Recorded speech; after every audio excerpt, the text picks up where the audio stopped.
Get your free copy of the complete tutorial at www.teachucomp.com/free. To view the Start menu settings in Windows 11, open the Settings app window and then click the Personalization button at the left side of the window to show the personalization settings for your computer to the right. Then click the Start button to the right to show the Start settings at the right side of the Settings app window. To show or hide recently added apps in the Start menu, click the Show Recently Added Apps Settings toggle switch to set it to the on or off position as desired.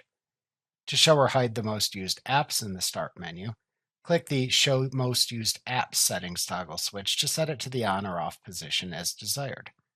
To show or hide recently opened items in the Start menu, Jump Lists, and File Explorer, click the Show Recently Opened Items in Start, Jump Lists, and File Explorer settings toggle switch to set it to the on or off position as desired.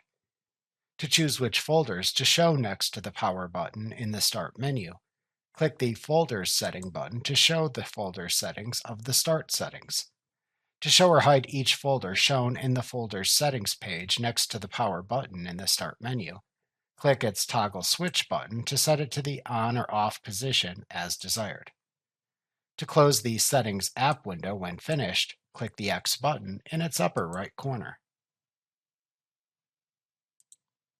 Like what you see? Pick up your free copy of the complete tutorial at www.teachucomp.com/free.